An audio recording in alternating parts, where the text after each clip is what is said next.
When he wrote Moonraker, it was a little piddling rocket that went up to destroy London. Well, I mean, nobody would notice, you know, especially when you've just done a movie in which somebody is going to destroy the world. We have to advance ourselves with the story. In the summer of 1979, James Bond went to space, and the people who made it happen had several things they didn't want you to know about. Some of those secrets stayed buried for decades. These are Moonraker, 1979. 15 secrets hidden for decades. Secret 15, the ending Jaws was supposed to have, and why they buried it. The laser's on automatic. Code 945 set.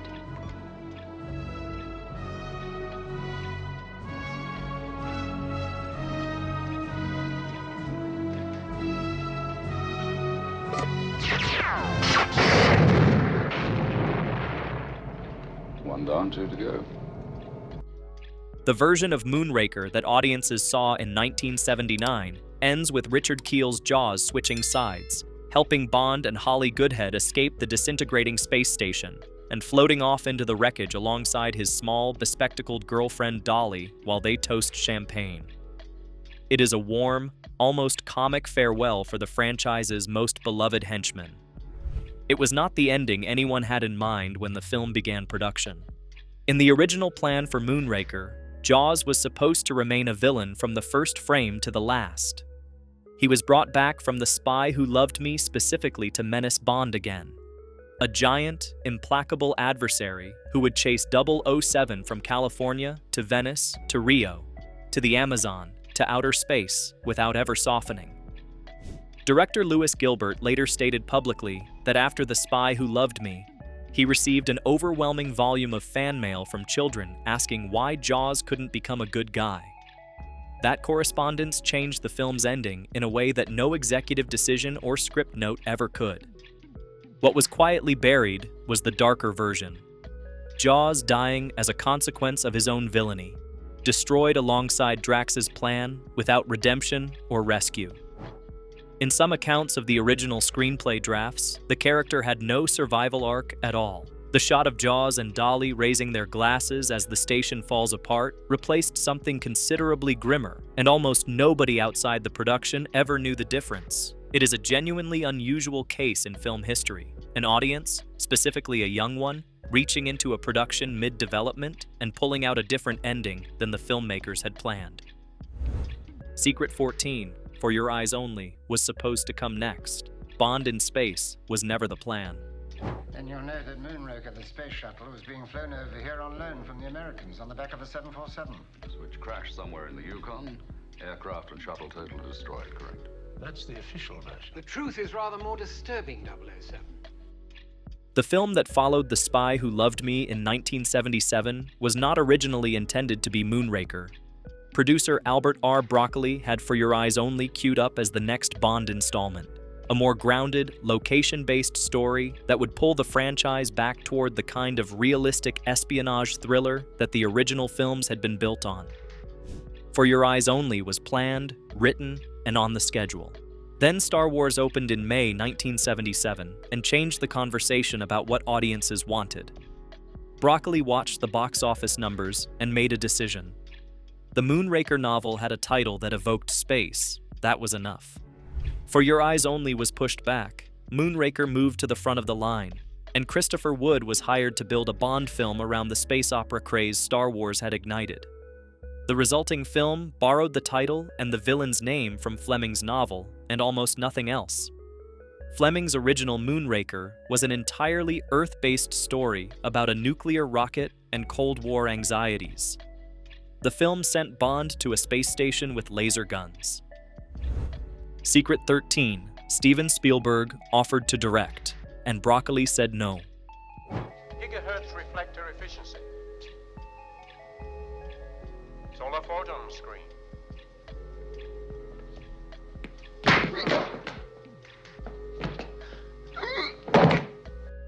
In 1978, following the extraordinary success of Close Encounters of the Third Kind, Steven Spielberg approached Albert Broccoli and offered to direct Moonraker.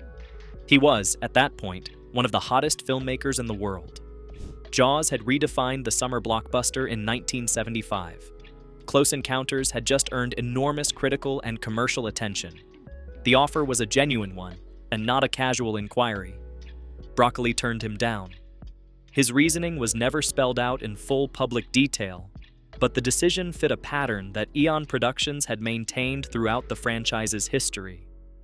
Bond films were made with a specific consistency and a specific institutional identity, and bringing in a director whose own creative signature was as powerful as Spielberg's would have risked shifting that identity in unpredictable ways. Bond had always been a producer's franchise rather than a director's one. Lewis Gilbert, who had directed You Only Live Twice in 1967 and The Spy Who Loved Me in 1977, was retained instead. The story has a well-known footnote. While lamenting Broccoli's rejection on Vacation with George Lucas, Spielberg described his frustration at never getting to make a Bond film. Lucas told him he had something even better, an adventure hero he had been developing, an archaeologist and treasure hunter in the style of the serials they had both grown up watching. That character was Indiana Jones. Broccoli's refusal inadvertently set in motion one of the most successful adventure franchises in cinema history. Secret 12. James Mason was first choice for Hugo Drax until tax law intervened. One of my own Moonrakers developed a fault during assembly. Now you have distracted me enough. Jaws, Mr. Bond must be cold after his swim. Place him where he can be assured of warmth. The original casting plan for the film's villain Hugo Drax did not include Michael Lonsdale. James Mason, the British actor who had built a distinguished career across decades of film, from The Seventh Veil in 1945 through North by Northwest in 1959 and well beyond, was Eon's first choice to play the ice-cold industrialist planning to destroy humanity and repopulate the Earth with a master race. Mason did not get the role because of money, specifically British tax law. Punitive tax arrangements in the United Kingdom in the late 1970s made it financially unworkable to base the production at Pinewood Studios in England and cast a British actor of Mason's profile in the lead villain role. Eon moved the bulk of production to studios near Paris, the Epinay Studios and Boulogne-Billancourt, which meant the film needed to make more substantial use of French actors. Michael Lonsdale, the French-British actor with a long career in European cinema, got the role. His dry, almost bored menace as Drax became one of the more memorable villain performances of the Roger Moore era, delivered with a quality of aristocratic contempt that worked extremely well opposite Moore's unflappable Bond. Secret 11, Roger Moore arrived on set days late because of a kidney stone attack. May I ask what you're doing in Venice? I'm addressing a seminar of the European Space Commission. Right. Heady stuff. But there again, I keep forgetting that you are more than just a very beautiful woman. Roger Moore was several days late arriving to begin filming on Moonraker. His first scenes were the Rio de Janeiro sequences, shot on location in Brazil, and the production was already underway when Moore finally landed. The reason for the delay was a kidney stone attack that had left him incapacitated before he could travel. When he did arrive in Rio, there was no time to ease in. Moore was taken directly from the airport to makeup and then put back on the same Concorde to shoot his character's arrival as Bond. The production schedule on a $34 million film did not accommodate recovery time. Moore was already known as a professional who met every demand of a shoot without complaint, and he delivered on that reputation in Rio despite having just flown across the Atlantic while recovering from a medical episode. Secret 10. Shirley Bassey almost didn't sing the theme. Johnny Mathis was hired first.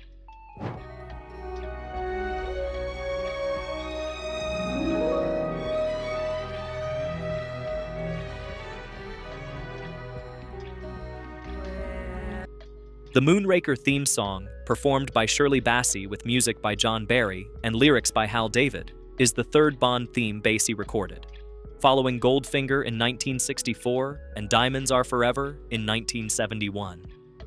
She was not the first person who was going to sing it. She was not even the second. Kate Bush and Frank Sinatra were both considered for the theme before the producers settled on Johnny Mathis. He was approached, agreed to the project, and began recording with John Barry. The sessions did not produce what the producers needed, and Mathis was unable to complete the project to their satisfaction. With just weeks to go before the film's release, John Barry reached out to Shirley Bassey and asked her to do him a personal favor. She came in and recorded the theme on short notice. Bassey later noted that she never truly considered Moonraker her own. It was a rescue job rather than a planned collaboration, and she did not promote the song when it was released as a single. Despite the rushed circumstances, it became her third Bond theme to enter the permanent cultural record alongside Goldfinger, which had made her synonymous with the franchise 15 years earlier. Secret 9, the gondola scene nearly drowned Roger Moore 4 times.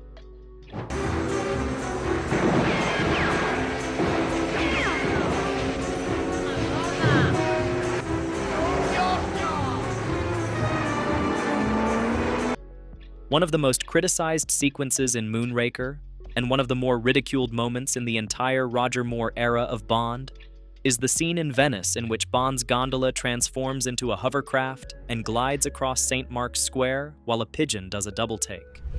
The pigeon double-take was a deliberate joke, inserted by director Lewis Gilbert. The hovercraft gondola was not a joke. It was an expensive, technically complicated practical effect. During the first 4 takes of the scene in which the gondola converts and rises out of the water, Roger Moore fell into the canal. Each time, production had to stop, dry Moore off, and replace his silk suit. The wardrobe team had brought a limited number of identical suits to Venice, and by the 4th take, Moore was wearing the last one they had. The hovercraft transition worked on the 5th take. Had it failed a 5th time, the production would have had a significant problem with no replacement costume available. The pigeon double take that followed, inserted as a deliberate joke by Lewis Gilbert, became the more discussed element of the sequence. But the physical reality of getting to that joke involved Moore spending portions of 4 separate takes in Venetian Canal water. Moore later said he was less bothered by the critical ridicule the scene attracted than by the temperature of the water during those early takes. The fact that one of the most widely mocked sequences in Bond history was also nearly a production disaster adds an accidental quality to what reads on screen as breezy, confident comic filmmaking. Secret 8. The space battle set a zero-gravity wire record that still stands.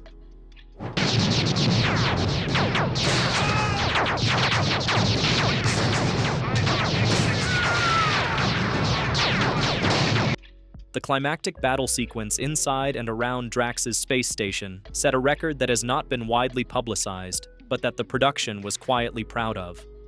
The zero-gravity combat scenes, featuring dozens of astronaut soldiers floating and fighting in the station while laser fire crossed the set, required the largest number of zero-gravity wire rigs ever assembled for a single film scene.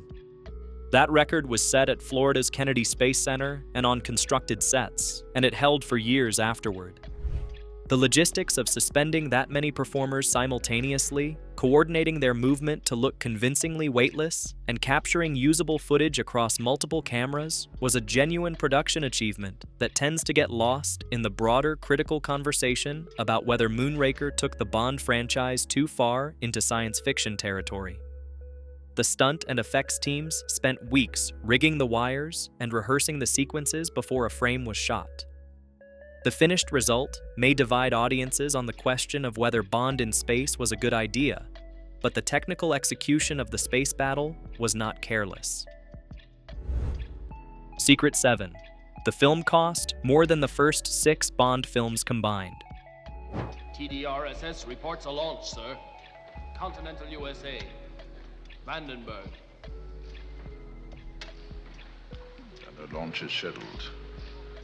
Moonraker had a budget of approximately $34 million. The production stretched across 7 countries and 3 continents: London, Venice, Rio de Janeiro, the Amazon basin in Brazil, Guatemala, standing in for the jungle sequences, California, Paris, and Florida's Kennedy Space Center. Albert Broccoli summarized the number simply when asked about it. Things cost a lot of money if you want to do them right. The significance of that $34 million figure becomes clearer in context. The first 6 Bond films, Dr. No, From Russia with Love, Goldfinger, Thunderball, You Only Live Twice, and On Her Majesty's Secret Service, cost less combined than Moonraker cost alone. The investment paid off. The film grossed over $210 million worldwide, making it the highest-grossing Bond film in the franchise's history up to that point, a record it held until GoldenEye in 1995.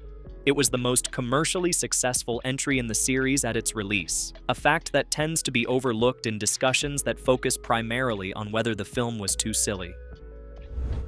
Secret 6. A meditation room scene was shot on the space station and never used. If we were visible from Earth, they'd investigate. Where do you suppose that radar jamming system is? We didn't pass anything on the way here, so let's try this way. Among the footage that was filmed for Moonraker and did not appear in the finished film was a scene set aboard Drax's space station involving Bond and Holly Goodhead in a meditation room. The scene was shot. Press stills from it were released and appeared on official Topps trading cards issued in 1979. A cinema trailer for the film included a close-up of Jaws reacting after Bond punches him in the face aboard the station, a shot that also did not appear in the completed film. The meditation room scene and the Jaws reaction shot both disappeared in the editing. Neither has appeared in any home video release of the film in the decades since. The Topps cards remain the primary evidence that the meditation room scene was actually completed. There was also a scene written by Tom Mankiewicz, who contributed uncredited work to the screenplay alongside Christopher Wood, in which Drax meets his financial backers in his Amazon jungle lair in the chamber directly below the Space Shuttle launch pad. That scene was shot and cut.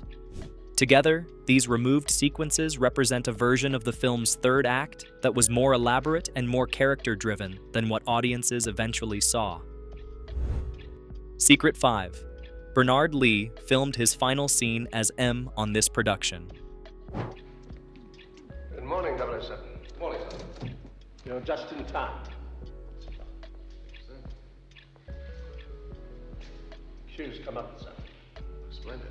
Any news of Dr. Goodhead? Afraid not. Right, you. Moonraker was the last film in which Bernard Lee appeared as M, the head of British intelligence and James Bond's long-suffering superior.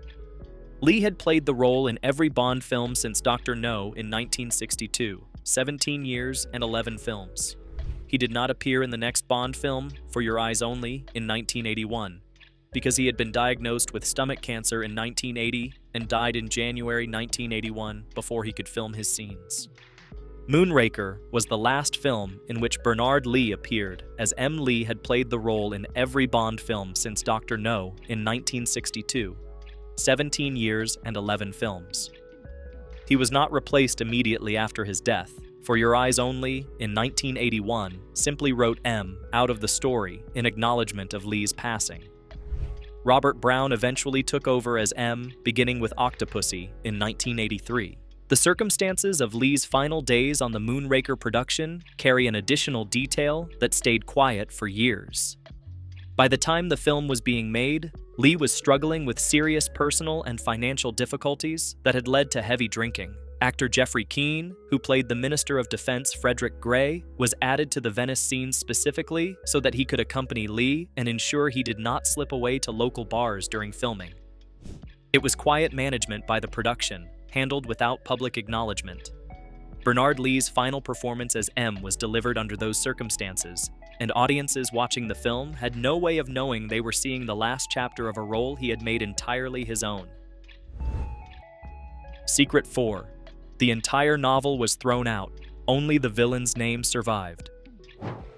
Mr. Bond, you defy all my attempts to plan an amusing death for you. You're not a sportsman, Mr. Bond. Why did you break off the encounter with my pet python? I discovered he had a crush on him. Ian Fleming published the Moonraker novel in 1955. It is one of the most earthbound Bond stories Fleming wrote.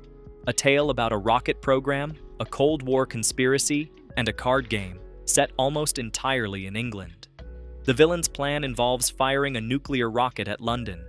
There are no space shuttles, no orbiting stations, no nerve gas globes, and no laser battles above the planet.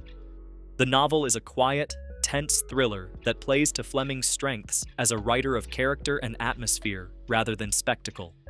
Christopher Wood, who wrote the film's screenplay, preserved exactly one element from Fleming's novel: the name Hugo Drax. Everything else was rebuilt from scratch to fit Broccoli's directive to make Bond's response to Star Wars. Wood later novelized his own screenplay under the title James Bond and Moonraker, a separate book from Fleming's original, specifically to avoid confusion between the two entirely different stories that shared a title. The decision to use Fleming's book as nothing more than a title source was not unusual in the Bond franchise by 1979, but Moonraker represents one of the most complete departures from source material in the entire series. Secret 3. The Lois Chiles casting came from a chance meeting on a plane. This is it. The Moonraker. Capable of being launched into space by rocket, Orbiting the Earth and re-entering the atmosphere to land like any conventional aircraft. The casting of Lois Chiles as CIA agent and astronaut Dr. Holly Goodhead happened because of a coincidence on a commercial flight. Chiles had been considered for the role of Anya Amasova in The Spy Who Loved Me 2 years earlier, but had passed on meeting with the producers because she had stepped back from acting at the time. She had been focused on modeling and had not been pursuing film roles actively. By 1977, she had returned to film work, appearing in The Great Gatsby and other productions. And the story of how she came to be in Moonraker involves a chance seat assignment on an airplane that placed her next to Lewis Gilbert. The director recognized her from her previous work, struck up a conversation, and was impressed enough to bring her name to the producers. Chiles was cast as Goodhead, credible both as a trained NASA astronaut and as a CIA operative capable of working independently of Bond. Her path to the film was entirely unplanned, the result of a chance seat assignment rather than an agent's pitch or a studio shortlist. Given that she had previously declined to meet with Eon Productions for The Spy Who Loved Me, the fact that a random flight pairing led to her appearance in the very next Bond film is one of the more unexpected pieces of casting luck in the franchise's history. Secret 2. The gondola pigeon was a deliberate joke that divided the crew.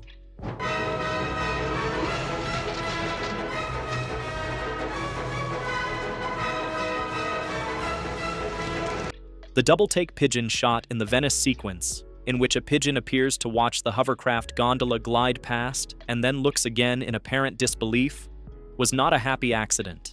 It was planned. Lewis Gilbert inserted it deliberately as a comic beat, and it became one of the most discussed single shots in the Roger Moore Bond era.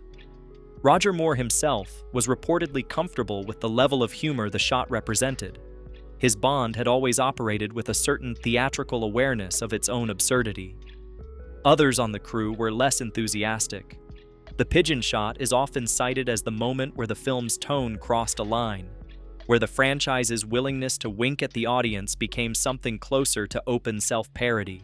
Gilbert defended it. The shot stayed. It appeared on screen in June 1979 and immediately became a topic of conversation among critics and Bond fans that has not fully ended in the 47 years since.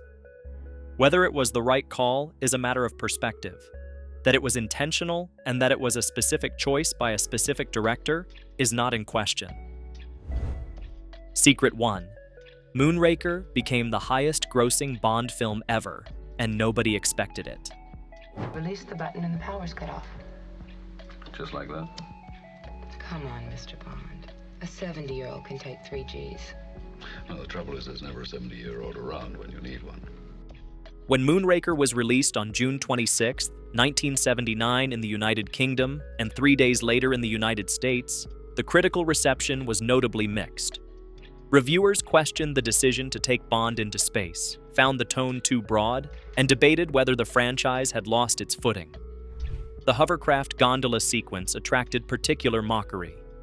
Roger Moore's eyebrow-heavy performance divided critics who felt the series had drifted too far from its roots.